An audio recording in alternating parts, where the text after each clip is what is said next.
Severed Heads is meant for a mature audience only.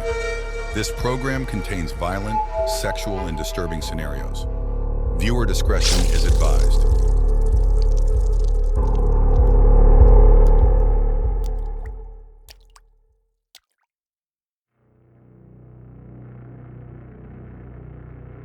Welcome to Severed Heads, written and created by William Goodman. This story is called Evergreen. Chapter 5 is titled 8chan.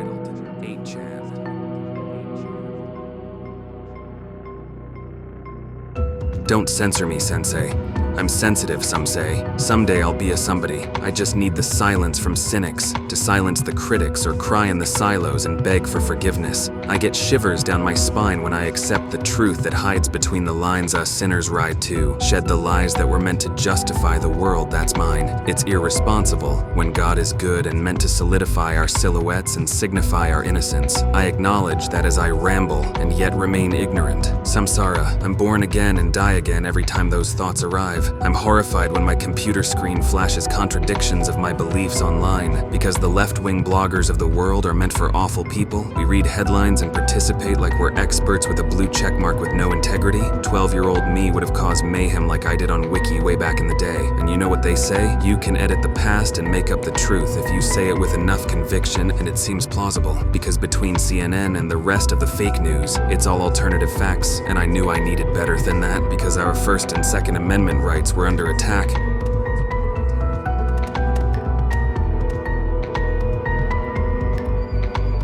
I've learned a lot.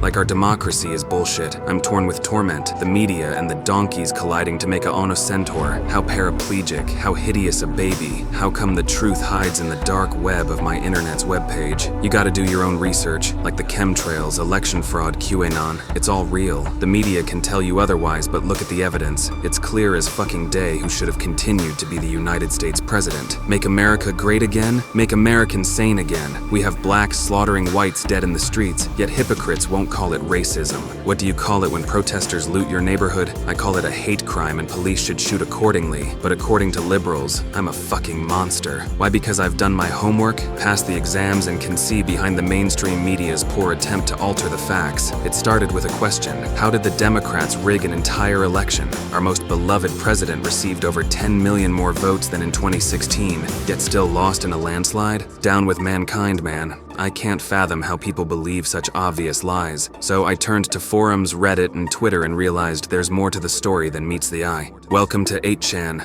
found on the dark web, a perfect culmination of camaraderie, proud boys and members from the Ku Klux Klan.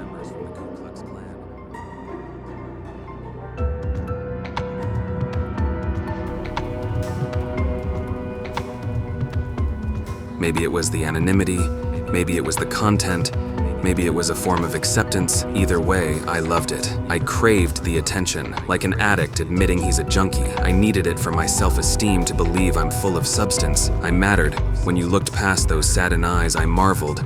Well past those camel lights, I sparkled.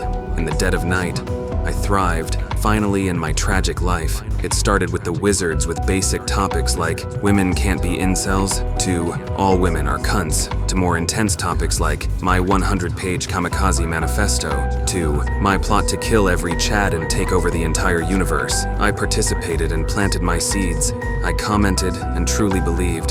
Then I would adventure over to the political forums and see topics like the Jews will not replace us, to my inevitable shooting spree, to election fraud, insurrection talk, and a great awakening. I would take my rhetoric to Twitter and pray for a retweet. I wanted to be noticed, like I was heroic, a stoic poet with the confidence to poke holes and destroy my opponent.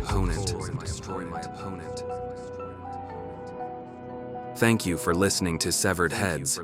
Chapter 6 is titled Characters.